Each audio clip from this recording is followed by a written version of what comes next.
കർത്താവായ യേശുക്രിസ്തുവിൻ്റെ അതിപരിശുദ്ധ നാമം വാഴ്ത്തപ്പെടുമാറാകട്ടെ. JCNDSD അഥവാ യേശുക്രിസ്തുവിൻ്റെ പുതിയ നിയമരക്ഷയുടെ ഉപദേശമെന്ന വാട്സാപ്പ് ഗ്രൂപ്പിലൂടെ നിത്യജീവ മൊഴികളെന്ന പരമ്പരയിൽ കടന്നു വരുവാൻ ദൈവം അനുവദിച്ച കൃപയ്ക്കായി ദൈവത്തിന് സ്തോത്രം കരയറ്റുന്നു. അവസരം നൽകിയ ബഹുമാന്യരായ അഡ്മിന്മാർക്കും എന്നെ കേൾക്കുന്ന എല്ലാ പ്രിയപ്പെട്ട സ്നേഹിതർക്കും ദൈവവചനത്തെ സംസാരിക്കുന്ന എല്ലാ ദൈവദാസന്മാർക്കും ഒരിക്കൽ കൂടി വീണ്ടും വരുന്നവനായ യേശുക്രിസ്തുവിൻ്റെ നിസ്തുല്യ നാമത്തിൽ ഉള്ള സ്നേഹവന്ദനത്തെ അറിയിക്കുന്നു. ഇന്ന് നാം അല്പമായി ചിന്തിക്കുന്നത് അവൻ ആര് എന്നുള്ളതാണ്. അതിൻ്റെ രണ്ടാം ഭാഗമാണ് നാം ചിന്തിക്കുന്നത്. നാം ഇങ്ങനെ ചിന്തിച്ചു: ആദിയിൽ വചനമുണ്ടായിരുന്നു, വചനം ദൈവത്തോടു കൂടെയായിരുന്നു, വചനം ദൈവമായിരുന്നു, വചനം ജഡമായി തീർന്നു, കൃപയും സത്യവും നിറഞ്ഞവനായി നമ്മളുടെ ഇടയിൽ പാർത്തു. സ്തോത്രം. അവൻ ദൈവമാണ് എന്ന് നാം ചിന്തിച്ചു. 2, അവൻ സൃഷ്ടാവാകുന്നു എന്നും നാം ചിന്തിച്ചു. അല്പമായി അതിൻ്റെ വിശദമായ ചിന്തകൾ നമുക്ക് പിന്നീടായി ചിന്തിക്കാം. ഇന്ന് വെളിപ്പാട് പുസ്തകം അതിൻ്റെ 19-ാം അധ്യായം അതിൻ്റെ 11 മുതലുള്ള വാക്യങ്ങൾ നാം വായിക്കുമ്പോൾ നമുക്ക് അവിടെ ഒരു വലിയ സത്യം വെളിപ്പെടുകയാണ്. അതിങ്ങനെയാണ് എഴുതിയിരിക്കുന്നത്. സ്തോത്രം. അനന്തരം സ്വർഗം തുറന്നിരിക്കുന്നത് ഞാൻ കണ്ടു. ഒരു വെള്ളക്കുതിര പ്രത്യക്ഷമായി. അതിന്മേലിരിക്കുന്നവന് വിശ്വസ്തനും സത്യവാനും എന്ന് പേർ. അവൻ നീതിയോടെ വിധിക്കുകയും പോരാടുകയും ചെയ്യുന്നു. അവൻ്റെ കണ്ണ് അഗ്നിജ്വാല, തലയിൽ അനേകം രാജമുടികൾ. എഴുതപ്പെട്ട ഒരു നാമവും അവനുണ്ട്, അതവനല്ലാതെ ആർക്കും അറിഞ്ഞുകൂടാ. അവൻ രക്തം തളിച്ച ഉടുപ്പ് ധരിച്ചിരിക്കുന്നു. അവന് ദൈവവചനമെന്ന് പേർ. സ്വർഗത്തിലെ സൈന്യം നിർമ്മലവും ശുഭ്രവുമായ വിശേഷവസ്ത്രം ധരിച്ച് വെള്ള കുതിരപ്പുറത്ത് കയറി അവനെ അനുഗമിച്ചു. ജാതികളെ വെട്ടുവാൻ അവൻ്റെ വായിൽ നിന്ന് മൂർച്ചയുള്ള വാൾ പുറപ്പെടുന്നു. അവൻ ഇരുമ്പുകോൽ കൊണ്ട് അവരെ മേയ്ക്കും. സർവശക്തിയുള്ള ദൈവത്തിൻ്റെ കോപവും ക്രോധവുമായ മദ്യത്തിൻ്റെ ചക്ക് അവൻ മെതിക്കുന്നു. രാജാതിരാജാവും കർത്താതികർത്താവും എന്ന നാമം അവൻ്റെ ഉടുപ്പിന്മേലും തുടമേലും എഴുതിയിരിക്കുന്നു. സ്തോത്രം. നാം ഈ തിരുവചനത്തിലൂടെ നാം ചിന്തിക്കുമ്പോൾ അവൻ സത്യവാനും വിശ്വസ്തനും എന്ന് പേർ. അവൻ നീതിയോടെ വിധിക്കുന്നവനാണ്. അവൻ അല്ലാതെ ആർക്കും അറിഞ്ഞുകൂടാത്ത ഒരു നാമം അവനുണ്ട്. അവന് ദൈവവചനം എന്നാണ് പേർ. അവൻ ഇരുമ്പുകോൽ കൊണ്ട് മേയ്ക്കും. രക്തം തളിച്ച ഉടുപ്പിന്മേൽ രാജാതിരാജാവും കർത്താതികർത്താവും എന്ന ഉടുപ്പിന്മേലും തുടമേലും എഴുതിയിരിക്കുന്നു എന്ന് കാണുവാൻ കഴിയും. ഇത് കർത്താവായ യേശുക്രിസ്തുവിനെ കുറിച്ച് എഴുതിയിരിക്കുന്നതാണ് എന്ന് നമുക്ക് മനസ്സിലാക്കുവാൻ കഴിയും. ആരാണ് സത്യവാനും വിശ്വസ്തനും എന്ന് നാം ഒന്ന് ചിന്തിക്കേണ്ടതുണ്ട്. നീതിയോടെ സകലരെയും വിധിക്കുന്നവൻ ആരാണ്? സ്തോത്രം. ദൈവവചനമെന്ന പേർ ആർക്കാണ് നൽകപ്പെട്ടിരിക്കുന്നത്? ഇരുമ്പുകോൽ കൊണ്ട് മേയിക്കുന്ന അവൻ ആരാണ്? രാജാതിരാജാവും കർത്താതികർത്താവുമെന്ന നാമത്തിന് യോഗ്യൻ ആര് എന്നുള്ളതായ വിഷയത്തെ നമുക്ക് ചിന്തിക്കേണ്ടതുണ്ട്. 1 തീമോഥെയോസ് അതിൻ്റെ 6-ാം അധ്യായത്തിൻ്റെ 15 മുതൽ 16 വാക്യങ്ങൾ വായിക്കുമ്പോൾ അവിടെ നമുക്ക് കാണുന്നതായൊരു കാര്യം നമുക്ക് വ്യക്തമായി എഴുതിയിരിക്കുന്നു. സ്തോത്രം. അപ്പോൾ ദൈവത്തെക്കുറിച്ച് ശരിയായ അറിവ് നാം പ്രാപിക്കണം എന്നുള്ളതാണ് ഓർമ്മപ്പെടുത്തുന്നത്. സ്തോത്രം. തീമോഥെയോസ് ലേഖനത്തിൽ ഇങ്ങനെയാണ്: ധന്യനായ ഏകാധിപതിയും രാജാതിരാജാവും കർത്താതികർത്താവും താൻ മാത്രം അമർത്യതയുള്ളവനും അടുത്തുകൂടാത്ത വെളിച്ചത്തിൽ വസിക്കുന്നവനുമാകുന്നു എന്ന് എഴുതിയിരിക്കുകയാണ്. സ്തോത്രം. ധന്യനായ ഏകാധിപതിയും രാജാതിരാജാവും കർത്താതികർത്താവും താൻ മാത്രം അമർത്യതയുള്ളവനും അടുത്തുകൂടാത്ത വെളിച്ചത്തിൽ വസിക്കുന്നവനും മനുഷ്യർക്കാരും കാണാത്തവനും കാണുവാൻ കഴിയാത്തവൻ മായവൻ തക്ക സമയത്ത് പ്രത്യക്ഷത വരുത്തും. അവന് ബഹുമാനവും നിത്യബലവും ഉണ്ടാകുമാറാകട്ടെ. ആമേൻ. അപ്പോൾ ഇവിടെ പറയുകയാണ്, തിമോഥെയോസ് ലേഖനം എഴുതി നമ്മളെ ഉത്ബോധിപ്പിക്കുന്നത്, നമ്മളെ പ്രബോധിപ്പിക്കുന്നത്, അവൻ ധന്യനായ ഏകാധിപതിയാണ്, രാജാതിരാജാവും കർത്താതികർത്താവുമാണ്. ഇവിടെ നാം വായിച്ചു, അവൻ്റെ ഉടുപ്പിന്മേൽ രാജാതിരാജാവ് കർത്താതികർത്താവ് എന്ന നാമം എഴുതിയിരിക്കുന്നു. താൻ മാത്രം അമർത്യതയുള്ളവനാണ്, അടുത്തുകൂടാത്ത വെളിച്ചത്തിൽ വസിക്കുന്നവരാണ്, മനുഷ്യരാരും കാണാത്തവൻ, കാണുവാൻ കഴിയാത്തവൻ. ഇത് വിശകലനമായി നാം പഠിക്കുമ്പോൾ നമുക്ക് മനസ്സിലാക്കാൻ കഴിയുന്നത്, ധന്യനായ ഏകാധിപതി ആരാണ്, രാജാതിരാജാവും കർത്താതികർത്താവുമാരാണ്, താൻ മാത്രം അമർത്യതയുള്ളവനാരാണ്, അടുത്തുകൂടാത്ത വെളിച്ചത്തിൽ വസിക്കുന്നവനാരാണ്, മനുഷ്യർ ആരും കാണാത്തവനും കാണുവാൻ കഴിയാത്തവനാരാണ്. തിരുവചനം നമ്മൾ പറയുന്ന, ദൈവത്തെ ആരും ഒരു നാളും കണ്ടിട്ടില്ല. സ്തോത്രം. അതുകൊണ്ട് ദൈവീക വചനം നമ്മൾ ശരിക്കും പരിശോധിക്കുമ്പോൾ ഇത് കർത്താവായ ദൈവമെന്ന് നമുക്ക് വെളിപ്പെടുന്നു. 19-ാം അധ്യായം നമ്മൾ വായിക്കുമ്പോൾ അത് യേശു ക്രിസ്തു ആകുന്നു എന്ന് വെളിപ്പെടുന്നു. നമ്മൾ 136-ാം സങ്കീർത്തനത്തിൽ രേഖപ്പെടുത്തിയിരിക്കുന്നു, അവൻ ദൈവാദി ദൈവമാണ്, കർത്താധികർത്തനാണ്, ഏകനായി മഹാത്ഭുതങ്ങളെ പ്രവർത്തിക്കുന്നവനാണ് യഹോവയായ ദൈവമെന്ന് കാണുവാൻ കഴിയും. അപ്പോൾ നമുക്ക് ഇതിൽ നിന്നെല്ലാം മനസ്സിലാക്കിയിരിക്കുന്നത്, കാണുന്നത്, ഏകസത്യ ദൈവമേ ഉള്ളൂ എന്നുള്ളതാണ്. സ്തോത്രം. അതുകൊണ്ട് അടുത്തുകൂടാത്ത വെളിച്ചത്തിൽ വസിക്കുന്നത് ദൈവമാണെന്ന് ജോബിൻ്റെ പുസ്തകത്തിലൂടെയൊക്കെ നമുക്ക് രേഖപ്പെടുത്തിയിരിക്കുന്നു. മാത്രമല്ല, ദൈവം വെളിച്ചമാകുന്നു, അവനിൽ ഇരുട്ട് ഒട്ടുമില്ല. സ്തോത്രം. അതുകൊണ്ട് ദൈവമാണ് വെളിച്ചത്തിൽ, അടുത്തുകൂടാത്ത വെളിച്ചത്തിൽ വസിക്കുന്നവൻ, മനുഷ്യർക്ക് ആരും കാണാത്തവൻ, കാണുവാൻ കഴിയാത്തവൻ. ഈ തിരുവചന ഭാഗങ്ങളിലൂടെ നമുക്ക് മനസ്സിലാക്കാൻ പറ്റുന്നത്, സ്തോത്രം, അവൻ ജഡത്തിൽ വന്നവനായ യേശു ക്രിസ്തു ആകുന്നു എന്ന് നമുക്ക് വെളിപ്പെടുത്തി തന്നിരിക്കുന്നു. വചനം ജഡമായി തീർന്നു, കൃപയും സത്യവും നിറഞ്ഞവനായി നമ്മളുടെ ഇടയിൽ പാർത്തു. ആദിയിൽ വചനമുണ്ടായിരുന്നു, വചനം ദൈവത്തോടു കൂടിയ വചനം ദൈവമായിരുന്നു. ദൈവമായവനാണ് ഈ ലോകത്തിലേക്ക് വന്നത് എന്ന് ഇതിൽ നിന്ന് സ്പഷ്ടമായി മനസ്സിലാക്കുന്നു. എബ്രായ ലേഖനം അതിൻ്റെ 2-ാം അധ്യായത്തിൻ്റെ 14-ാം വാക്യം വായിക്കുമ്പോൾ, മക്കൾ ജഡരക്തങ്ങളോട് കൂടിയവർ ആകൊണ്ട് അവനും അവരെ പോലെ ജഡരക്തങ്ങളോട് കൂടിയവനായി.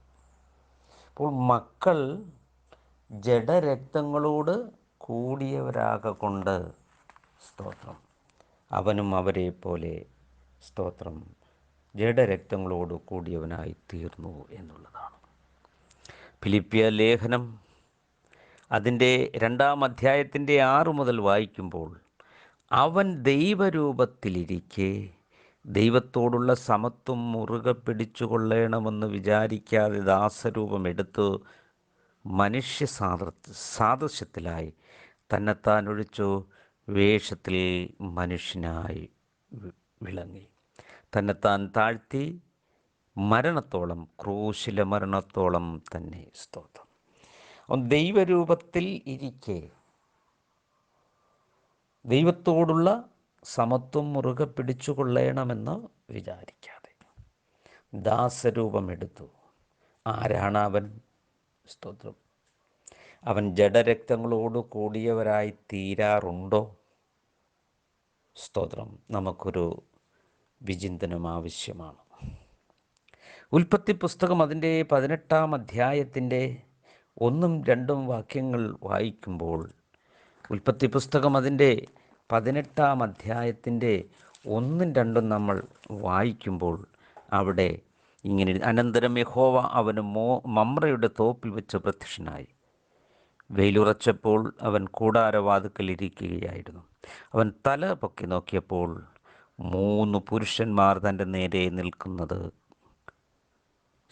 കണ്ടു. അവരെ കണ്ടപ്പോൾ അവൻ കൂടാരവാതുക്കൽ നിന്ന് അവരെ എതിരേൽപ്പാൻ ഓടിച്ചെന്ന് നിലം വരെ കുനിഞ്ഞ്, യജമാനനെ, എന്നോട് കൃപയുണ്ടെങ്കിൽ അടിയനെ കടന്നു പോകരുതേ. അസാരം വെള്ളം കൊണ്ട് നിങ്ങളുടെ കാലുകൾ കഴുകട്ടെ. സ്തോത്രം. അതുകൊണ്ട് മമ്രയുടെ തോപ്പിൽ വെച്ച്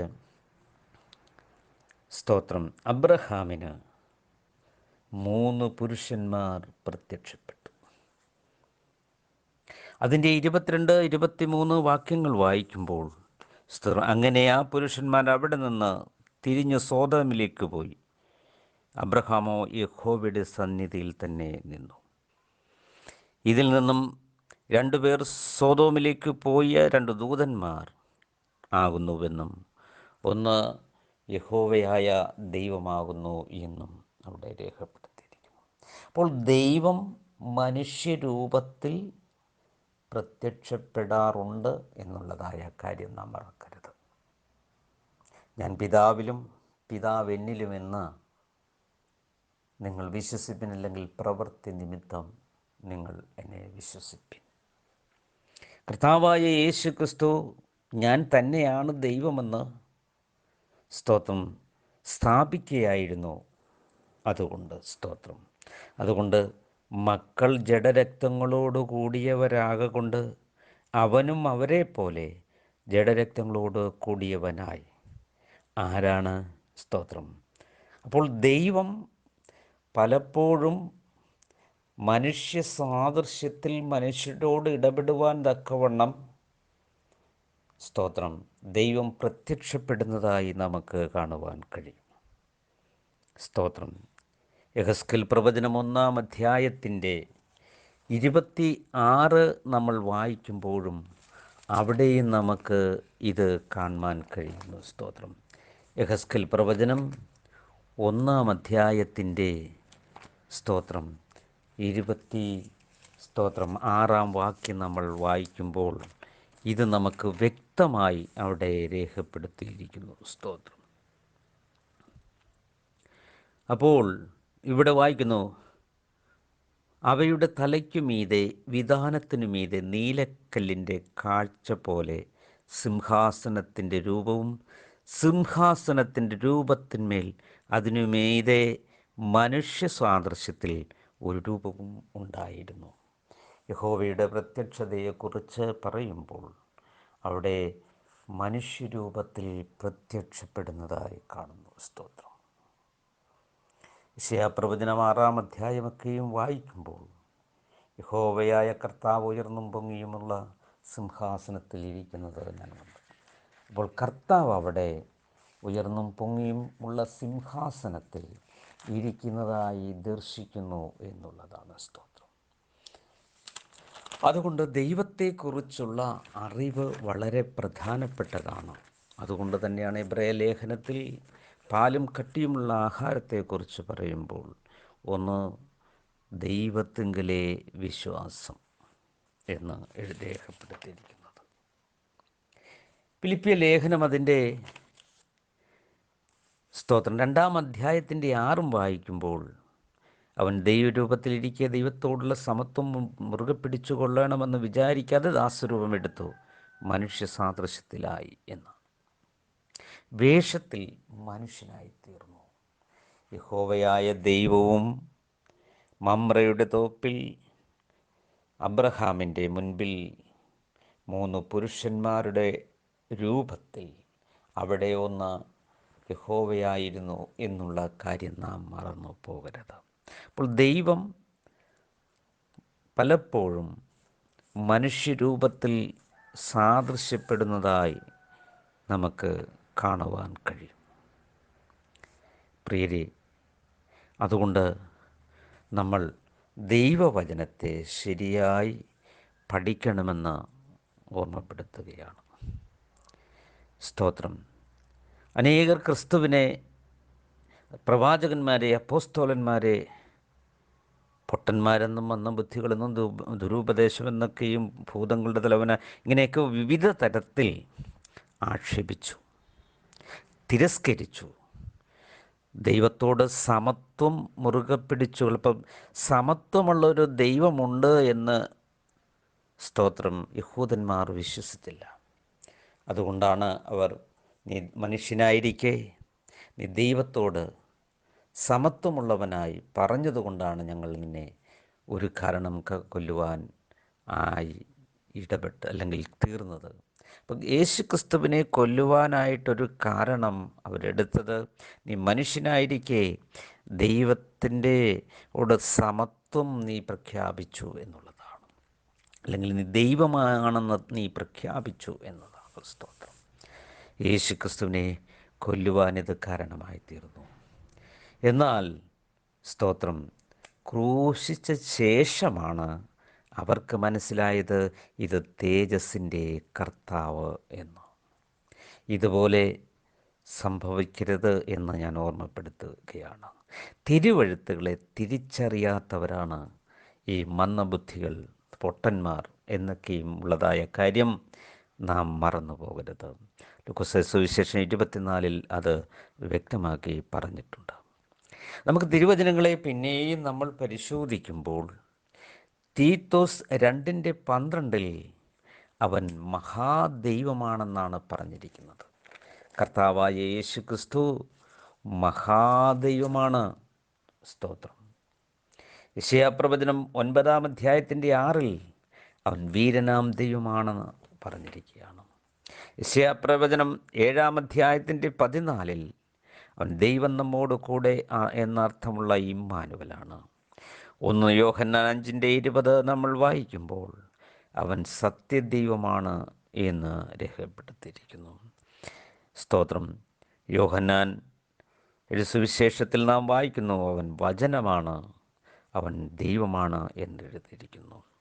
വെളിപ്പാട് പുസ്തകം 19-11 വരെ നമ്മൾ വായിക്കുമ്പോൾ ആ ദൈവവചനം എന്ന് പറയപ്പെടുന്നത് കർത്താവായ യേശു ക്രിസ്തുവാണ്. അവന് കർത്താതികർത്താവും രാജാതിരാജാവും എന്ന നാമം എഴുതിയിരിക്കുന്നു. റോമാലേഖനം അതിൻ്റെ 9-5 അവൻ സർവത്തിനും മീതെ ദൈവമായി എന്നേക്കും വാഴ്ത്തപ്പെട്ടവനാമേൻ എന്നെഴുതിയിരിക്കുന്നു. അപ്പം എന്നിട്ട് പറയുകയാണ്, ദൈവവചനം വൃഥാവായി പോയി എന്നല്ല എന്നാണ് രേഖപ്പെടുത്തിയിരിക്കുന്നത്. പ്രിയരെ, സ്തോത്രം. ഏക സത്യ ദൈവമേ ഉള്ളൂ, ദൈവം ഒരുവൻ മാത്രം, ദൈവം ഏകൻ തന്നെ. യേശു പറഞ്ഞു, യോഹന്നാൻ സുവിശേഷം 10-30 ഞാനും പിതാവും ഒന്നാകുന്നു. ദൈവം ഒരുവൻ മാത്രമാണ്. ഈ അവകാശവാദങ്ങൾ നമുക്ക് സുവിശേഷങ്ങളിൽ കാണുവാൻ കഴിയും. യേശുക്രിസ്തു പിതാവും തമ്മിലുള്ള താരതമ്യത്തെക്കുറിച്ച് യേശു പറഞ്ഞ് അത് അവകാശവാദമായി ഉന്നയിക്കുന്നതായി കാണാം. എന്നാൽ സ്തോത്രം, യഹൂദന്മാർക്കത് മനസ്സിലാക്കുവാൻ കഴിഞ്ഞില്ല എന്നുള്ളതാണ് വാസ്തവമായ സത്യം. ദൈവം എന്നുള്ളതിനെക്കുറിച്ച്, ആ ദൈവത്തിങ്കിലെ വിശ്വാസത്തെക്കുറിച്ച് നമ്മൾ കൂടുതലായി വിലയിരുത്തി പഠിക്കണമെന്ന് ഞാൻ ഓർമ്മപ്പെടുത്തുകയാണ്. സ്തോത്രം. സ്തോത്രം. യഹൂദന്മാർ യേശു ക്രിസ്തുവിനെ ദൈവമായി വിശ്വസിച്ചില്ല എന്നുള്ളതാണ്. സ്തോത്രം. അവർക്ക് പിതാവായി ദൈവം ഏകമേ ഉള്ളൂ എന്നവർ വിശ്വസിച്ചു. എന്നാൽ യേശു ക്രിസ്തുവിനെ മനസ്സിലാക്കുവാൻ അവർക്ക് കഴിഞ്ഞില്ല. അങ്ങനെയും അല്ലെങ്കിൽ ദൈവിക വിശ്വാസത്തെ കൊണ്ടുപോകുന്നവരുണ്ട്. സ്തോത്രം. യഹോവ മാത്രമാണ് ദൈവമെന്നും യേശു ദൈവമല്ലെന്നും പഠിപ്പിക്കുന്ന ഏക വിശ്വാസവും ലോകത്തിലുണ്ട്. ചിലർ ദൈവം 3 അല്ലെങ്കിൽ പിതാവ്, പുത്രൻ, പരിശുദ്ധാത്മാവ് ഇവിടെ സംഗമമാണ് എന്ന് വിചാരിക്കുന്നു. പ്രിയരെ, ഇത് ശരിയോ എന്ന് നാം പരിശോധിക്കേണ്ടതുണ്ട്. കാരണം അങ്ങനെ യേശുക്രിസ്തു അല്ലെങ്കിൽ ദൈവം പിതാവും പുത്രനും ആത്മാവുമാണെങ്കിൽ യേശുക്രിസ്തുവിൻ്റെ നാമത്തിലുള്ള സ്നാനം തെറ്റെന്ന് പറയുവാൻ കഴിയുമോ? യോവേൽ പ്രവാചകൻ്റെ തിരുവെഴുത്തുകൾ പ്രകാരം എഴുതിയിരുന്നു, അവൻ്റെ നാമം മൂലം സകല ജാതികൾക്കും പാപമോചനം ലഭിക്കുമെന്ന് അപ്പോസ്തല പ്രവൃത്തി 10:43 നമ്മൾ വായിക്കുന്നുണ്ട്. അപ്പോൾ പ്രവാചകന്മാരുടെ തിരുവെഴുത്തുകളിലൂടെ ഈ നാമത്തെക്കുറിച്ച് ശരിയായി പറഞ്ഞിട്ടുണ്ട്. എന്തുകൊണ്ട്? അവൻ ഏകസത്യ ദൈവമാണ്. ഒരു ദൈവമേ ഉള്ളൂ. അതുകൊണ്ട് ഈ സത്യം അവർ മനസ്സിലാക്കി എന്നുള്ളതാണ്. യോവേൽ പ്രവാചകൻ പറഞ്ഞത്, അന്ത്യകാലത്ത് സകല ജഡത്തിന്മേലും എൻ്റെ ആത്മാവിനെ പകരും. ആ എൻ്റെ ആത്മാവ് യഹോവയുടെ ആത്മാവാകുന്നു എന്നുള്ള കാര്യം മറക്കരുത്. യേശു പറഞ്ഞു, ഞാൻ പിതാവിലും പിതാവ് എന്നിലുമാണ് വസിക്കുന്നത്. അതുകൊണ്ട് സ്തോത്രം, ഞാനും പിതാവും ഒന്ന് തന്നെയാണ്. ഫിലിപ്പോസേ, ഇനി ഞാൻ നിങ്ങൾക്ക് പിതാവിനെ എങ്ങനെ കാണിച്ചു തരും? ഞാൻ പിതാവിലും പിതാവ് എന്നിലുമാണ്. അതുകൊണ്ടാണ് ഏകസത്യ ദൈവത്തെക്കുറിച്ച് പൂർണ്ണമായ ഒരറിവ് നമുക്ക് ആവശ്യമാണ്. അതുകൊണ്ട് ദൈവങ്ങളുടെ സംഗമമല്ല. മറ്റൊരു കൂട്ടർ വിശ്വസിക്കുന്നത് ഇങ്ങനെയാണ്, സ്തോത്രം, യഹോവയുടെ ആത്മാവ് ജഡപ്രകാരമുള്ള യേശു ക്രിസ്തുവിൽ, അല്ലെങ്കിൽ ജഡത്തിൽ ആയിരിക്കുന്ന യേശുവിൽ പ്രത്യക്ഷപ്പെടുകയും മരണത്തോടുകൂടെ മാറ്റപ്പെടുകയും ചെയ്യുന്നു. അതുകൊണ്ട് യേശു ക്രിസ്തു ദൈവമല്ല എന്ന് അവർ വിശ്വസിക്കുന്നു.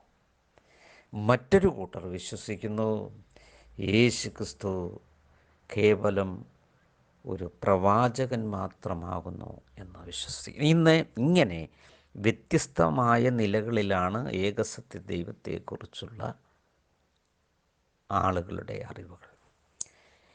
എന്നാൽ ഏകസത്യ ദൈവം ക്രിസ്തുവാണ്, അവൻ തന്നെയാണ് സത്യദൈവം എന്ന് നമുക്ക് തുടർന്നും, സ്തോത്രം, നമുക്ക് തിരുവചനങ്ങളിലൂടെ ചിന്തിക്കാം.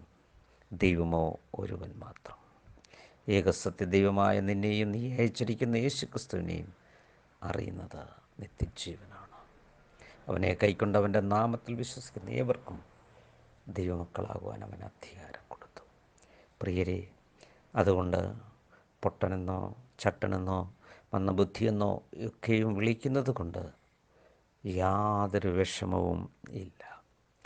ഈ മർമ്മം, സ്തോത്രം, ഇതൊരു മിസ്റ്ററിയായി, ഒരു മർമ്മമായി, സ്തോത്രം, പറഞ്ഞിരിക്കുന്നു. പ്രിയരെ, ഈ അറിവാണ് നമുക്കാവശ്യം.